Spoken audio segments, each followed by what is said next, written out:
Boa noite, amigos. Um prazer estarmos aqui novamente para o nosso encontro do SEAC no Lar, oportunidade que nós temos todos os meses de nos encontrarmos nas quartas-feiras, todas as semanas, para o estudo do Evangelho no Lar.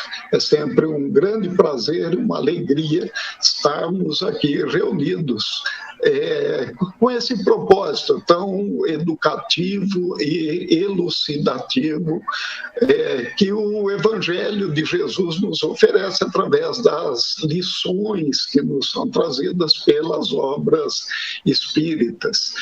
Essa semana, uma vez mais, como nós fazemos, estamos com o nosso amigo, companheiro José Rubo, a quem também, nesse momento, damos as boas-vindas. Bem-vindo, boa noite, José.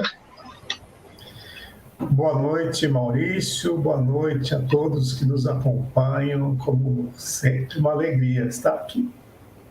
É um momento de oração, um momento de reflexão, um momento que nós realmente acabamos também por aproveitar muito, porque faz um bem muito grande para a nossa vida, né? Eu e o Maurício, nós conversamos sempre a respeito o bem que nós recebemos quando nós discutimos, conversamos, refletimos sobre a doutrina espírita, sobre o Evangelho de Jesus. Todos nós nos beneficiamos, nós que fazemos o programa e todos aqueles que acompanham. Boa noite, então, a todos, sejam muito bem-vindos. Sem dúvida, né? Uma grande alegria. E hoje, José, lição 41 do Vinha de Luz, né? Que nós vamos falar dela daqui a pouco. Olha só, já são 41 semanas de estudo dessa obra, que tem 180 lições. Então, a gente sempre chama a atenção dos amigos, né? Como o tempo passa rápido e a quantidade de instruções que nos são dadas, não é? Sim, já são 41 semanas estudando Vinha de Luz, né? Considerando que um ano tem 52 semanas, o ano inteiro, praticamente, né, nós já passamos com esse livro. Ótimo. Muito bem. E, bom, como nós sempre fazemos, né, José, dando uma pequena orientação, né, o Evangelho no Lar, o que é o Evangelho no Lar? O Evangelho no Lar é uma prática espírita cristã que tem por objetivo aproveitar momentos de reunião do núcleo familiar para o estudo do Evangelho. Então, é um momento ali que nós nos reunimos, discutimos sobre o texto que é apresentado e, normalmente, né, procuramos encontrar os meios de aplicar em nossas vidas. Né? Para quê? Para buscar tornar a nossa convivência melhor, os encontros que nós temos, né, com os demais indivíduos na vida, para que eles se tornem menos pesados, né? Que nós possamos aproveitar o melhor possível, mudando a nossa maneira de ser, a nossa maneira de ver o mundo. E como que nós fazemos esse estudo, né? Aqui no SEAC no Lar, nós selecionamos uma obra, no caso, aqui estamos estudando agora Vinha de Luz, já estudamos o livro Pão Nosso, uma série de livros do Francisco Cândido Xavier, com autoria espiritual do Emmanuel, todos eles, né, ou cada um deles, melhor dizendo, com 180 lições, o que equivale a dizer que seriam, aí, se for semanal, 3 anos e pouco de estudo, né? Então, olha, se a gente conseguir essa disciplina, que maravilha, né? Então, está aí aquele de nós que não tem a prática do estudo do Evangelho, não tem a prática de procurar as coisas, né, do ensino de Jesus. Essa proposta do Evangelho no Lar é uma grande proposta, né, que visa trazer esse conhecimento. E se for possível para a pessoa fazer no núcleo familiar, né, ali junto com os seus, melhor ainda. né? Porque ele faz com que toda a família, ou propicia com que toda a família tenha esse aprendizado. Então, nós temos aí um momento fantástico. Nós escolhemos, então, uma obra e vamos seguindo, no caso, né, passo a passo, cada semana uma lição. Hoje estamos aqui, eu e o José, a semana que vem tem outra dupla de amigos, na outra semana outra dupla, então cada semana aí do mês nós temos uma dupla participando, lendo e trazendo os seus comentários, sempre buscando o melhor dos ângulos, né, de cada uma das lições. E o procedimento, né? Como que nós fazemos ou como que nós procuramos fazer. É uma maneira bem simples, nós estipulamos aí uma sequência só para a gente poder seguir, que é uma prece inicial, pedindo a Deus e aos bons espíritos que nos acompanhem, nos orientem, a leitura daquela lição que foi escolhida. A gente pode, evidentemente, usar o livro Evangelho segundo o Espiritismo, até o Novo Testamento também, né? A gente fala do Evangelho segundo o Espiritismo porque ele traz a instrução dos espíritos a respeito da passagem do Evangelho, a orientação que é dada pelo Espiritismo. E usamos obra espírita, por quê? Porque o autor busca também esse vínculo com o ensinamento espírita, mas nada impede aí que o irmão utilize o Novo Testamento, tendo já algum conhecimento prévio da doutrina espírita. Aí, depois da leitura, os comentários, as reflexões de cada um que participou, e a prece de encerramento, algo em torno de 15, 20 minutos, meia hora no máximo. Nós aqui fazemos um pouco mais, que nós temos o horário do rádio, o horário da TV, então nós podemos nos alongar. E também, algumas vezes, nós temos as perguntas, né, que podem ser respondidas aí durante a apresentação.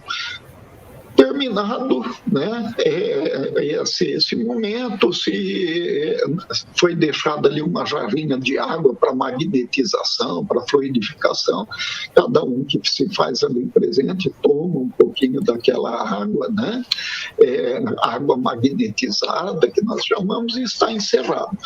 É sempre interessante, os espíritos, os bons espíritos nos recomendam que nós tenhamos um dia da semana específico e um horário fixo para fazer esse estudo. E por que isso, né? Pela nossa própria disciplina, para que nós acostumemos, não fica assim, hoje eu não estou podendo fazer, eu vou fazer amanhã, à noite não deu, eu vou fazer à tarde ou amanhã cedo, nada disso, né?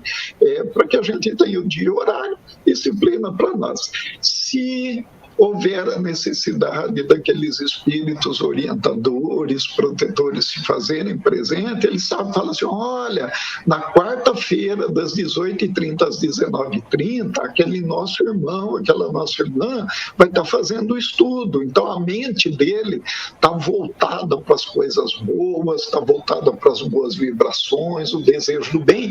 Fica mais fácil de fazer uma intervenção, fazendo uma sugestão, fazendo uma orientação mental para que ele encontre os caminhos ali na sua existência para desviar de problemas que muitas vezes nós acabaríamos por ingenuidade, né, tropeçando. Então seria mais por essa questão, né? E se não houver outras pessoas na família que queiram fazer, façamos sozinhos, né, José? Façamos ali em silêncio, em voz alta, né? Não tem muita importância. O importante, acredito, que é fazer, não é? Justamente, Maurício. O importante é nós termos esse momento em casa, na nossa família, no nosso lar, por isso que já chama Evangelho no lar, né, que é para a gente poder usufruir do benefício de orar, de refletir, de criar bons pensamentos, criar boas vibrações, de ter dentro da nossa casa um equilíbrio espiritual, um equilíbrio, né, psicológico, para que a gente possa enfrentar com mais facilidade as nossas tarefas diárias, né? Todos nós temos as nossas dificuldades e cada um tem que ir lidando com essas dificuldades, né? Cada um tem as suas características de personalidade, mas todos estamos expostos às mesmas aflições, às mesmas alegrias, né? Então, é para poder aprender a conviver com tudo isso. Exatamente. E eu, particularmente, eu acho muito importante esses horários que nós selecionamos para a prece, para o estudo do Evangelho, porque é exatamente como os Espíritos dizem, nós predispomos a nossa mente para uma boa vibração, né? Então, aquele mal que nos afeta, que muitas vezes está ali martelando a nossa cabeça, nesse momento, dá um alívio, uma refrigerada nas ideias, né? Então a gente fica mais tranquilo. Se houver a possibilidade, for algo que possa ser feito diferente, que não seja tanto pesaroso para nós, é o momento que aqueles irmãos espirituais dão uma sugestão intuitiva, né? E por que eu digo intuitiva? Porque o Evangelho no Lar não é o momento de reunião mediúnica, então não é o momento de algum irmão que tenha mediunidade, dar uma comunicação, trazer uma mensagem, nada disso. É nós mesmos, através do nosso estudo, recebendo uma intuição, né, uma orientação mental por parte dos espíritos que vem direto a nós, tipo aquela ideia, assim, aquela lampadinha que acende e fala, nossa, como que eu não pensei nisso, né? E aí a gente toma outro sentido, toma outra direção naquilo que a gente estava fazendo. É o aprendizado por si só, né? Tendo ali evidente todo o conteúdo do Evangelho, que é o orientador, mas o aprendizado que é nosso, é mérito próprio. A gente fala, puxa, cheguei nessa conclusão, consegui pesar as coisas, equilibrar e conseguir ter uma ideia, né? Então acaba sendo assim um momento muito prazeroso, um momento muito gostoso, né? E acredito que seja isso, José. A gente poderia, então, partir para o estudo da lição, que eu tenho certeza que é o que todo mundo espera, né? Isso. Então, seguindo aquelas fases que nós falamos, primeiramente dirigindo uma prece, né, a Deus, depois a leitura da lição, os comentários e o encerramento. Então, convido todos nesse momento a elevar o pensamento a Deus, nosso Pai de amor e bondade, a quem nesse momento nos dirigimos, pedindo primeiramente a permissão para que esse nosso encontro de estudo aconteça de bom grado, tendo a companhia dos nossos bons amigos espirituais, congregando com todos aqueles que nos acompanham das suas casas, dos seus lares nesse momento, para que possamos, através das leituras e das reflexões que faremos, encontrar respostas para as situações que a vida nos apresenta e que possamos, durante os dias que se seguirão esse estudo, tendo feito essas reflexões, encontrar o melhor caminho, a melhor maneira de colocar em prática, sempre buscando sermos pessoas melhores, melhorar a nossa convivência e atendendo o propósito que nos é dado, né, nessa existência. Por isso pedimos que Jesus, nosso Mestre, esteja conosco e nos ampare uma vez mais nesse propósito. Que assim seja. Assim seja. Então, dando início à nossa lição, é a lição, como eu disse, número 41, o livro Vinha de Luz, vou colocar ele aqui, inclusive, né? Eu tenho uma edição antiga, mas que eu gosto muito, já está cheia de anotações aqui que eu vou lendo e vou fazendo. É um livro psicografado pelo Francisco Cândido Xavier, autoria espiritual do Emmanuel. Emmanuel é aquele espírito orientador, né, que assumiu a missão de orientar o Chico Xavier, durante o seu processo ali de mediunidade, do trabalho de mediunidade, na sua última encarnação aqui no planeta.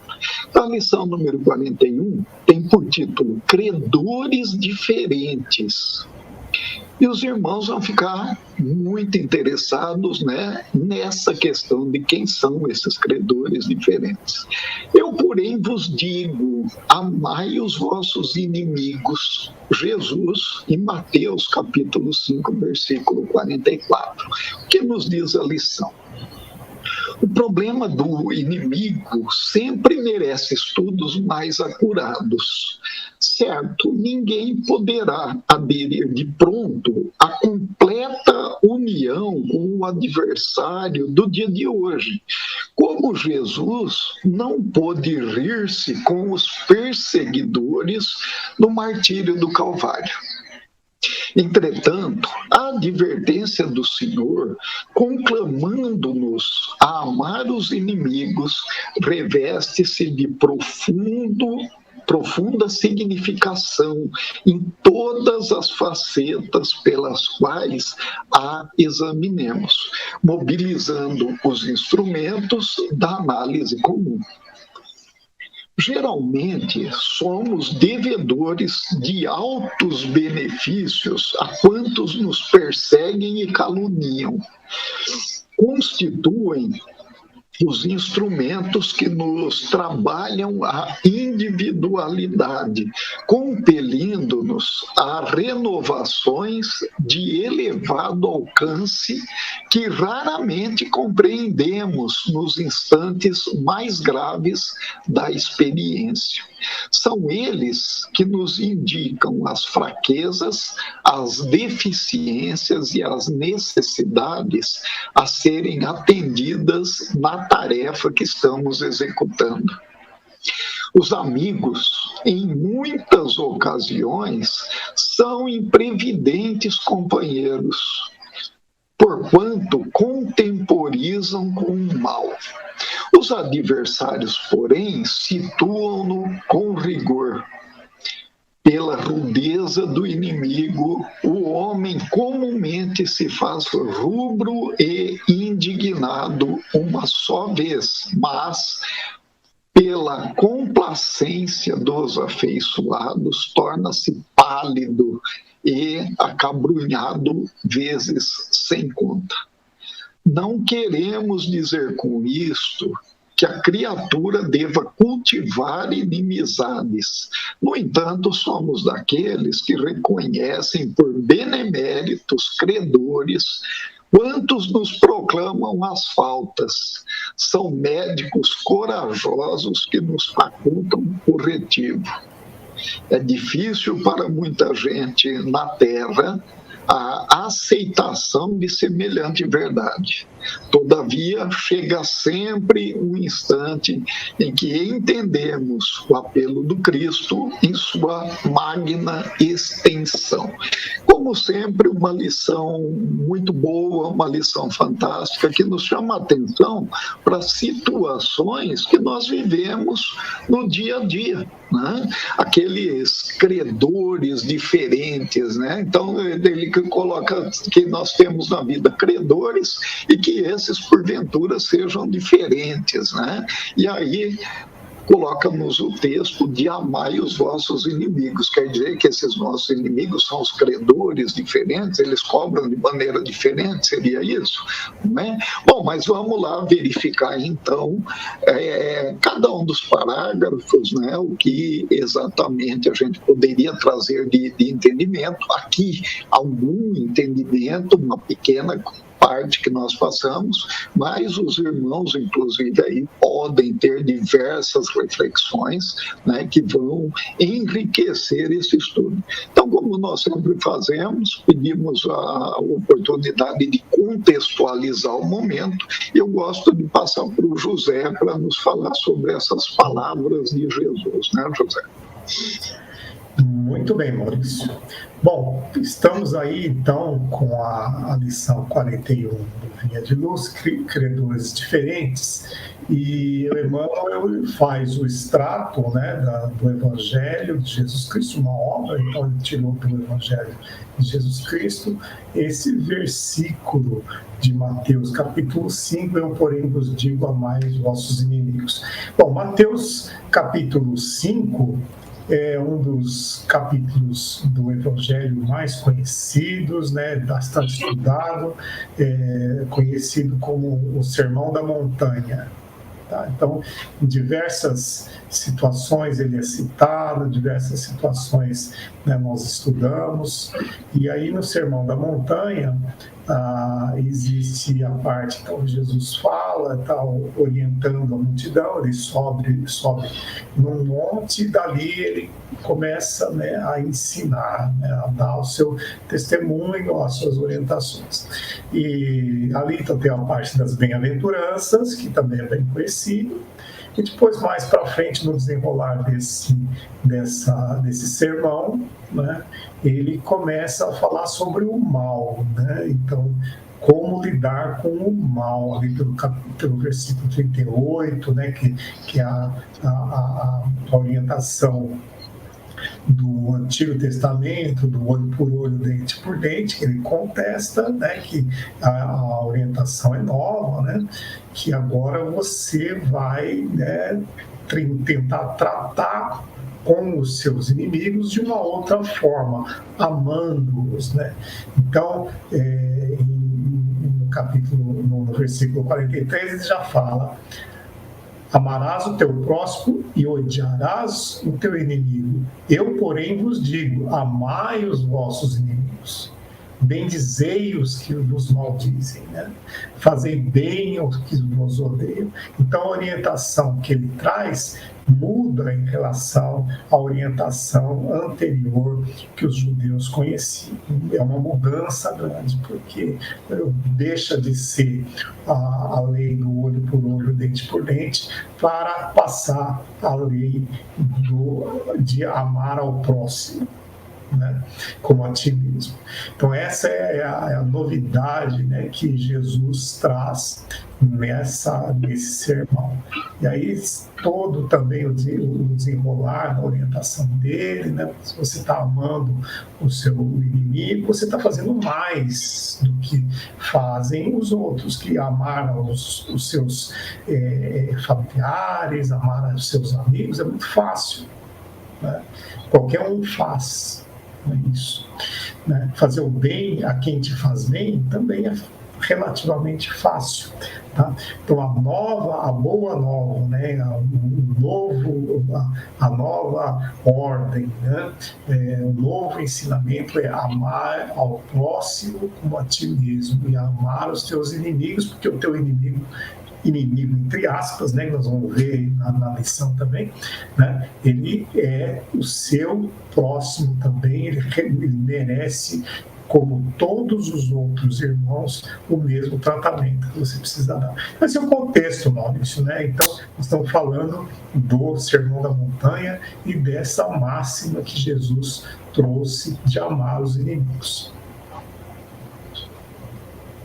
Legal, José, obrigado. Eu estava aqui, conforme você falava, eu estava me lembrando também de uma situação que nesse momento Jesus está apresentando Deus também como Pai de amor, né? Porque ele diz, bom, eu porém vos digo, amai os vossos inimigos, né? Para que sejais filhos do vosso Pai, né? Então ele está falando desse Pai de amor, de bondade, ele está dizendo, olha, se amai também os inimigos, você será de fato filho, ou seja, vai comungar, né, com o Pai. Então, de fato, é bem interessante, né? E aí partindo para a lição propriamente dito, e eu vou até depois pegar um pouco da sua fala aqui também, logo no início, o problema do inimigo sempre merece estudos mais acurados, ou seja, estudos com mais atenção, né? Normalmente, quando a gente tem alguém que é contrário às nossas posições, que nós classificamos como alguém que é inimigo, que nos deseja o mal ou que não quer ver o nosso bem, nós não nos detemos muito para analisar a situação, não. Nós simplesmente não queremos pensar naquilo, às vezes até mandamos pensamentos de baixa vibração, de maldade, queremos um mal, né, para aquela pessoa. E Emmanuel nos diz assim, que, olha, merecem uma atenção maior, né? Eu até fui, nisso que eu falei que eu ia pegar depois uma fala sua, eu fui já há algum tempo pegar a Joana de Ângeles, e a Joana de Ângeles chama os inimigos de amigos difíceis. Ela fala, é um jeito bem mais fácil de ver esses que nos desejam mal, porque eles são amigos, mas são difíceis. Eles exigem de nós, muitas vezes, aquilo que a gente não está preparado, o que nós não queremos fazer. E aí o que acontece? Mexe com os nossos sentimentos.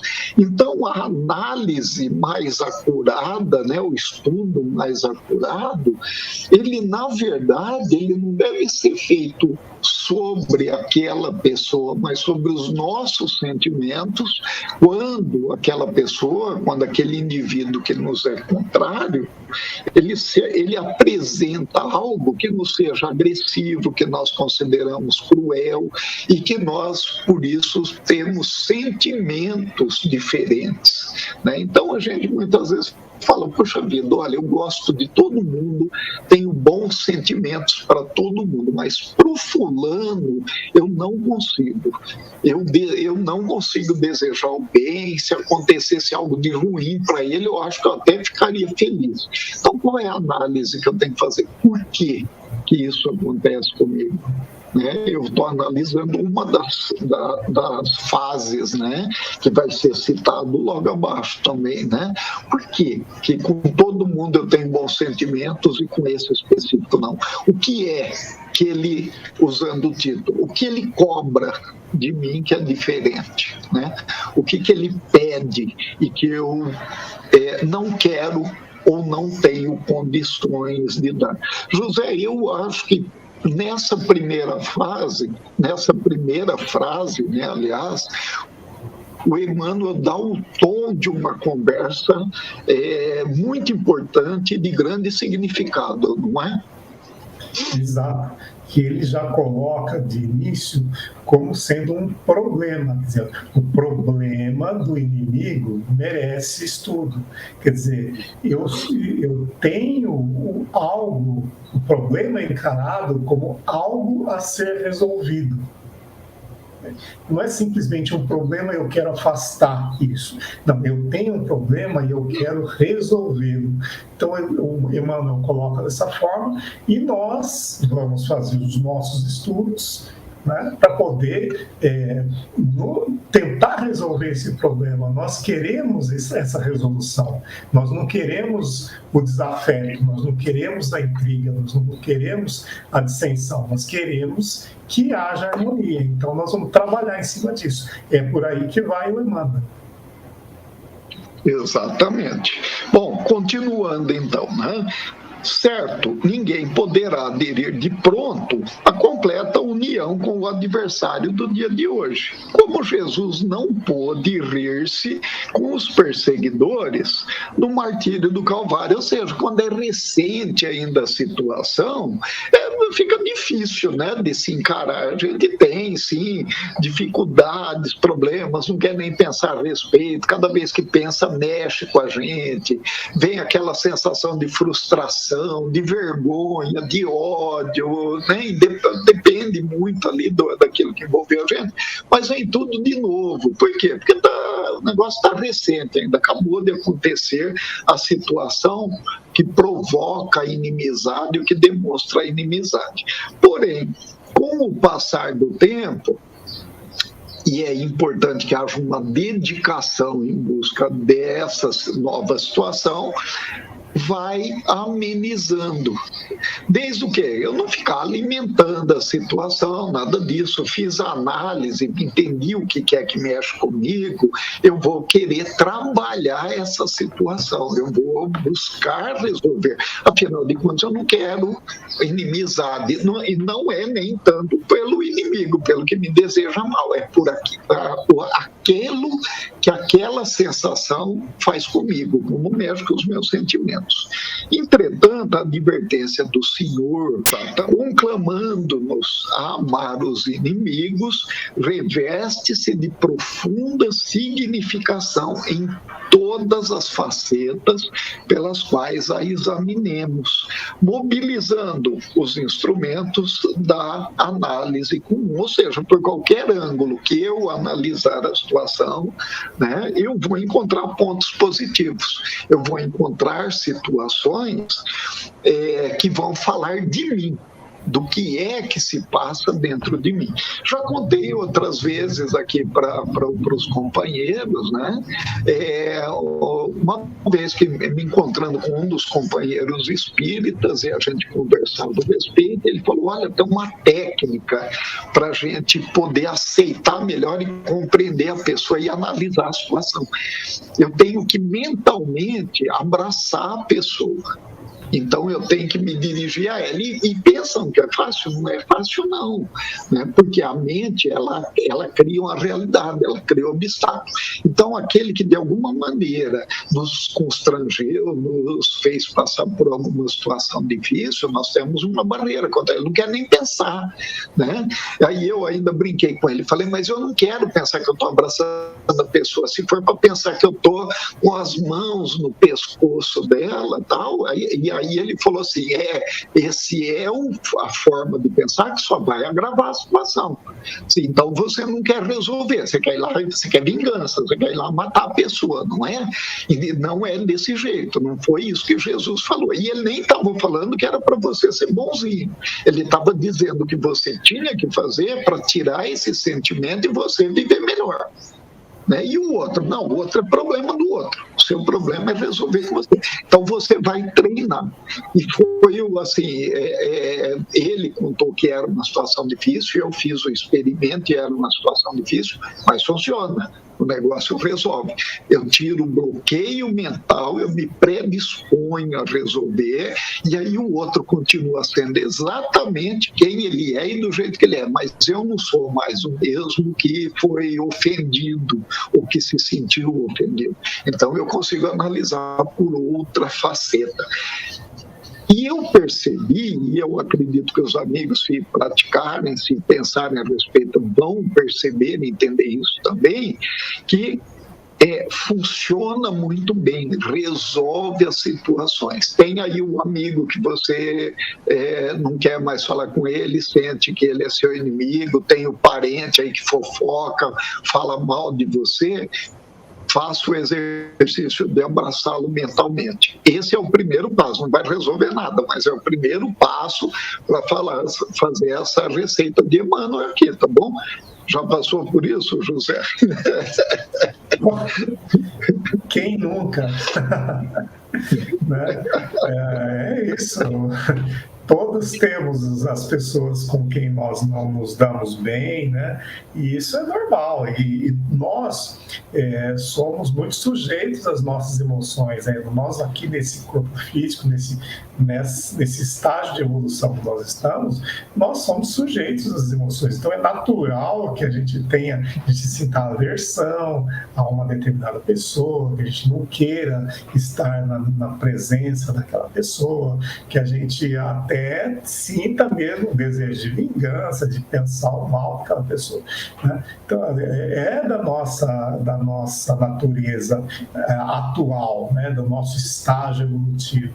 E o Emmanuel coloca aqui assim, olha, você não precisa de uma hora para outra sair dando a mão e sendo, né, amiguinho, conversando, né, futilidades com a pessoa. Não é isso, você não vai partir partir do zero, você não sai do 0 a 100 em um segundo, né? Você vai levar tem que mastigar isso um pouco, né?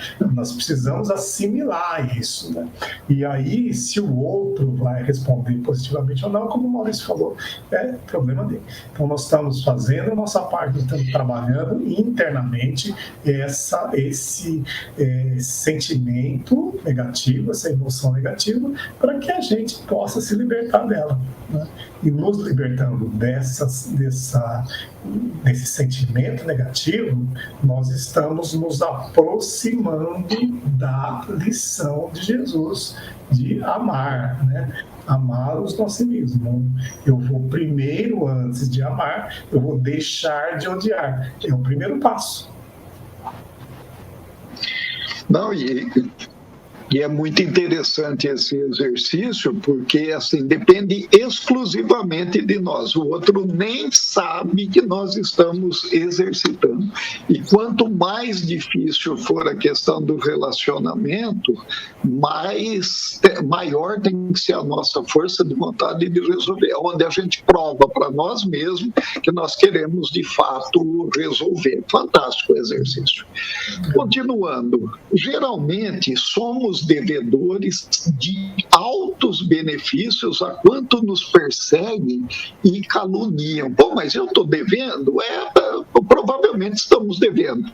Mas é uma inimizade gratuita que tem. Bom, eu não sei se é gratuito, pode ser de vidas passadas, de encontros passados, né?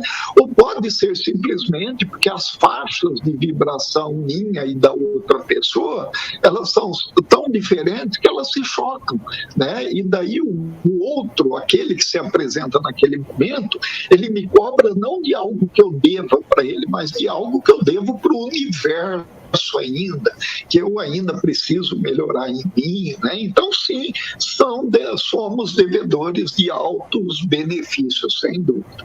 Constituem os instrumentos que nos trabalham a individualidade, compelindo-nos a renovações de elevado alcance que raramente compreendemos nos instantes mais graves da experiência, né? Então, nos forçam a renovar as nossas atitudes, os nossos sentimentos. Olha só esse exercício que eu falei agora há pouco, né? Ele é um exercício que busca a compreensão, a renovação daquilo que nós somos. A partir do momento que a gente faz esse exercício e passa por ele, nós mudamos alguma coisa dentro de nós. São eles que nos indicam as fraquezas, as deficiências e as necessidades a serem atendidas na tarefa que estamos executando. Em outras palavras, como diriam, né, as pessoas antigas, minha avó costumava falar, são eles que vão lá mexer na nossa ferida, eles vão lá tirar a casquinha da ferida, né? São instrumentos de nossa melhoria, pois indicam nossos pontos fracos. A seguir, agora nós vamos ver o que fala sobre os amigos, mas os inimigos, aqueles que são adversários, eles são aqueles que ficam acompanhando e falam, tá vendo? Você faz isso errado. Você fala tal coisa e você faz errado. Você faz isso e fala do outro. Então, eles estão o quê? Estão mexendo na ferida, porque no fundo a gente sabe quando a gente faz alguma coisa errada. Aí vem o outro e mexe com a gente, chama atenção para aquilo, e às vezes em público, ele dá aquela sensação de vergonha, que a gente fala, poxa vida, é mentira, ele é mentiroso, não é nada disso, e a gente se defende, mas no fundo aquilo machucou a gente, porque a gente fala, poxa, é verdade, ele só falou isso para me derrubar, é meu inimigo.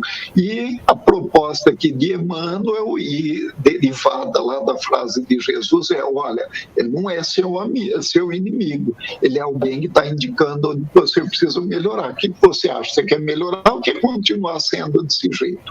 E aí a decisão de quem quer é nossa, né? O outro está fazendo o papel dele só. não é?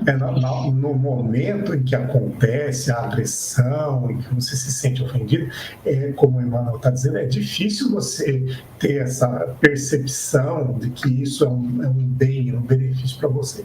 Tá na hora, o desejo realmente é de revidar, né? Depois que a gente vai refletir sobre o que aconteceu, é que a gente percebe que esse irmão, ele está nos expondo. Então, por que é desagradável para nós?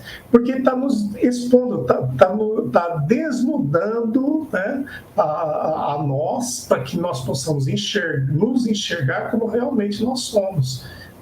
E aí, a hora que nós conseguimos nos enxergar, aí sim, opa, peraí, eu preciso ou esconder de novo isso, ou trabalhar para que isso não seja dessa forma, né? A decisão é nossa. Tá? Então, o que ele fez? Ele expôs. Tá? Por isso que dá essa reação, a gente tem essa reação, né, contrária, né? Porque é desagradável, tira da zona de conforto. Né? E esse, no momento que nós saímos da zona de conforto, esses momentos são os momentos de maior progresso. O sangue ferve, né? Você fala, eu tenho que dar uma providência agora, o sangue está fervendo. Continuando aqui, os amigos, em muitas ocasiões, são imprevidentes companheiros, porquanto contemporizam com o mal. Os adversários, porém, situam-no com vigor. O adversário fala, não, esse aqui você fez mesmo, está aqui. E o amigo não. Né? O amigo contemporiza, ele é imprevidente, ele nos acalenta muitas vezes na ação errada. Olha assim, quantas vezes já não ouvimos falar que o amigo é aquele que entra na briga com a gente, né? O amigo não quer nem saber por que a gente está brigando, ele já chega de voadora. Na internet tem um monte de meme desse jeito. Não, amigo que é amigo, ele já chega na voadora. Ou então, como eu ouvi num filme outro dia, né? O cara falando assim, ó, isso que você está me pedindo é coisa de extrema amizade. Um dia eu vou te pedir para me ajudar a esconder um corpo e você não vai falar não. Então, olha só, no filme traz a situação que é relatada aqui, é imprevidência. Né? O que o amigo previdente falaria para a gente? Olha, eu acho que você está agindo errado, pensa melhor. Né? Veja, não é melhor deixar para lá, não, né? Vai brigar, não precisa, né? Então, agindo imprevidente, ele já chega brigando. E o inimigo, né? Olha aqui na seguinte, pela rudeza do inimigo, o homem comumente se faz rubro e indignado uma só vez. Ele passa vergonha uma vez só.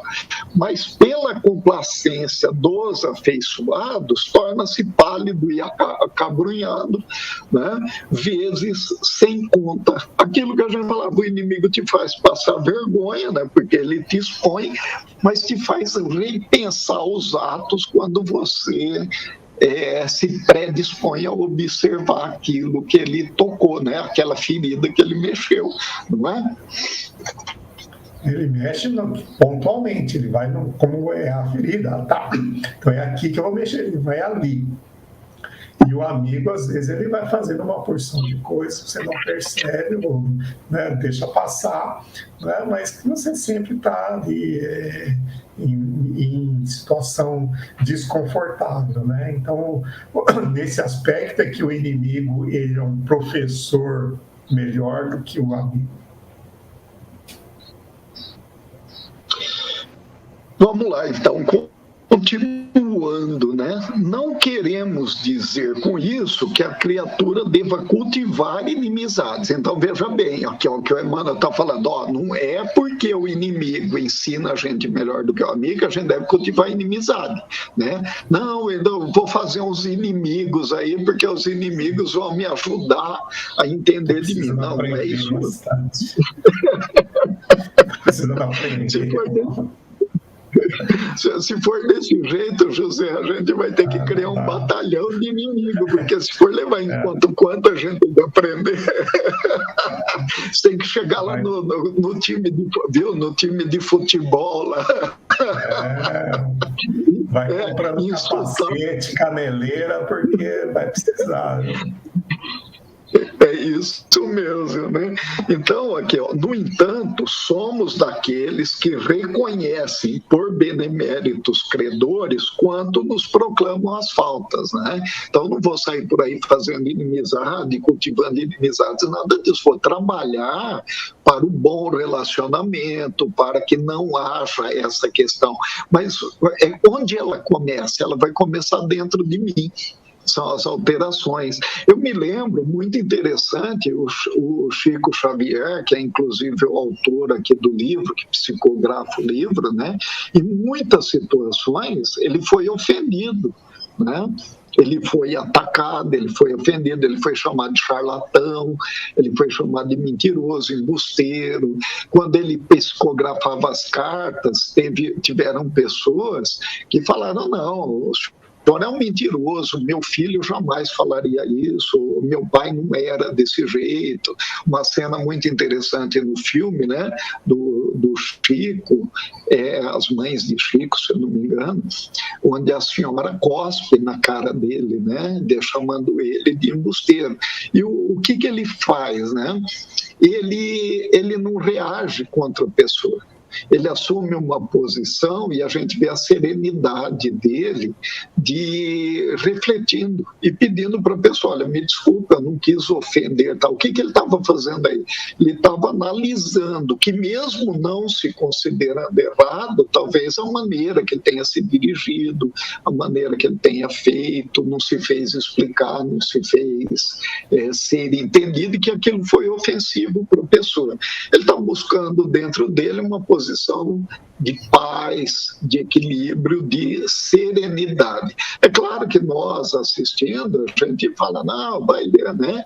Ele foi ultrajado, ele foi ali submetido a uma situação que não seria merecedora, né? Porque o Chico não era desse jeito, mas no momento que a coisa está acontecendo, é aquele momento que cada um que está participando reflete de uma maneira. E o Chico preferia a serenidade, né? a tranquilidade. Ele buscava desse jeito que, mesmo que o outro se colocasse como inimigo dele, ele não se colocava e não admitia, não recebia o outro como inimigo. Ele recebia o outro como alguém que falou algo do qual ele ia se propor depois a refletir a respeito, né? Então, é sempre muito importante essa posição, talvez, de ouvir o outro e procurar entender no outro o que é que ele quer nos mostrar em relação a nós mesmos. E muitas vezes o que o outro está apontando não está certo. Você chega à conclusão e fala, não, eu não sou desse jeito, né? E não preciso alterar ou não preciso mexer no meu comportamento nesse ponto, ou não agora, né? Porque aquele que nos fala algumas coisas, que nos aponta algumas coisas, eu acredito que nem sempre ele está certo, afinal de contas, ele nos vê por uma faceta também, por uma pequena janela da nossa vida, né? Pegando até outra afirmação dos evangelhos, para que se conheça a pessoa é necessário comer 1 quilo de sal com ela, né? Então é necessário que, quanto que a gente come de sal por dia? A gente não sente come um pacote de sal, a gente ali nas refeições a gente come 5, 10 gramas, talvez nem isso, de sal por dia, né? Então 1.000 gramas, né? 1 quilo dividido por 3, 5 gramas por dia, quantos dias eu tenho que conviver, ficar junto com a pessoa para poder falar alguma coisa a respeito dela com conhecimento de causa, né? E eu diria, essa passagem evangélica do Salmo, inclusive, eu já vi há vários anos, pensei bastante a respeito e cheguei à conclusão que aquele que convive tempo suficiente com uma pessoa para comer 1 quilo de sal ali junto com ela no dia a dia, muitas coisas ele vai se recusar a comentar, porque ele vai perceber as fragilidades, as fraquezas que cada um tem e vai talvez ter uma postura um pouco mais evangélica, mais cordata em relação à pessoa, né? Algum comentário, José, dessa parte? Estamos quase fechando aqui. Com relação a isso, né, Maurício? Então, veja que nós não vamos cultivar as inimizades, nós vamos receber esses irmãos de forma fraterna, mas nesse receber o irmão de forma fraterna é também reconhecer as limitações dele, né? Como você falou, ele vem e ofende, e eu não sou merecedor dessa ofensa. Mas eu vou reconhecer o momento que ele está vivendo, o momento evolutivo dele. Então, que é o que o Chico fez nessa situação que você relatou, né? Dessa mãe que veio, né, e ofendeu. Ele simplesmente reconheceu, não, eu sei o que eu fiz, eu sei o que eu escrevi, eu sei a mensagem que eu passei, né? Infelizmente, aquela senhora ela não acreditou, não tem a crença naquilo que foi falado, e ela se ofendeu, mas ela se ofendeu, não foi eu que ofendi, né? Então eu fiz aquilo que eu considerava correto. Alguma vez eu vou realmente chegar à conclusão de que foi eu que errei, tá? E nessas situações eu vou me desculpar, né? Vou tentar melhorar. Às vezes nem vou ter a oportunidade de me desculpar, a pessoa vai embora, não quer mais conversar, né? Mas eu vou tentar melhorar. É assim que funciona, né? Eu faço aquilo que está ao meu alcance. O que é tarefa do outro, o outro vai fazer. Exato, perfeito. E finalizando então essa lição, Emmanuel continua: são médicos corajosos que nos facultam corretivo, né? Então são aqueles que detectam ou diagnosticam aquilo que nós temos e dizem qual é a forma de correção, cabendo a nós ou não colocar em prática, buscar a correção. É difícil para muita gente na Terra a aceitação de semelhante verdade. Todavia, chega sempre um instante em que entendemos o apelo do Cristo em sua magna extensão. Esse entendimento do ensino de Jesus e dos apelos que ele nos faz para a mudança de nosso comportamento, esse entendimento em sua magnitude, ainda não é de aquisição da maioria de nós. A maioria de nós está recém adentrando aos ensinamentos, né? Então, quando fala aqui em sua magna extensão, ou seja, na extensão completa, toda a grandeza da sua extensão, nós ainda podemos dizer que nós estamos adquirindo passo a passo. E, sem dúvida, eu volto lá ao início, né, quando nós falamos que o Evangelho no Lar é uma grande oportunidade para que nós possamos adentrar inclusive desse conhecimento, entender esses apelos que Jesus nos faz no Evangelho, né? E entendendo aqui, que é sempre importante a gente ressaltar, apesar de já termos falado, né, que esse amor aos inimigos que Jesus fala, ele não é aquele mesmo amor que nós dedicamos a quem nos ama, né? Ele é um amor que respeita o outro da maneira que o outro é, né?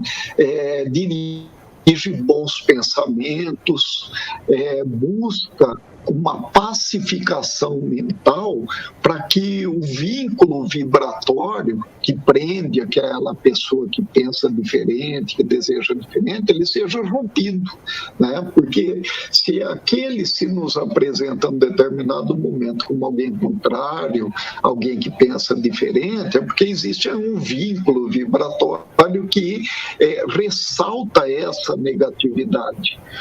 Se o outro mudar, esse vínculo é quebrado também, não é?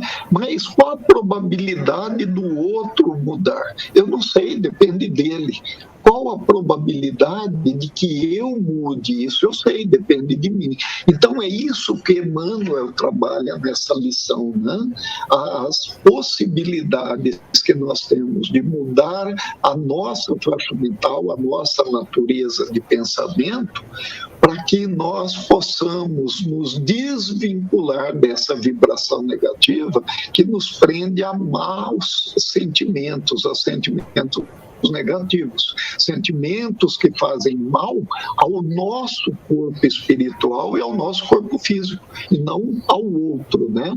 Desejar mal, odiar aquele que são os nossos, que nós consideramos inimigos, contrários, como a lei judaica falava, né? Amar os que vos amamos e odiar os nossos inimigos, ele simplesmente nos traz uma situação de penúria espiritual, que nos vai trazer para o corpo físico, né, as imperfeições que vão causar as doenças biológicas, doenças psicológicas, doenças mentais.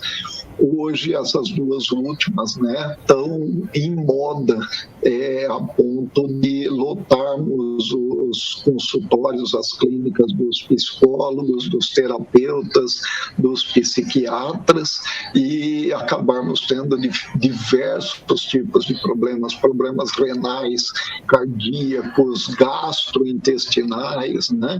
E não está aqui falando com os irmãos ninguém que superou todas essas situações aqui. Estou falando da situação daquele que se autoanalisa e vê o que precisa mudar, porque sofre de todos esses males também, que são males da falta de precaução em relação aos comportamentos e aos direcionamentos mentais, né? Uma lição para mim extremamente importante. José, eu vou ficando por aqui, te passo a palavra para os seus comentários, a prece final, já desejando a todos o meu boa noite e as bênçãos de Jesus. Continuo aqui acompanhando só a sua finalização. Ok, muito obrigado, Maurício, pelos excelentes comentários, a conclusão final, né?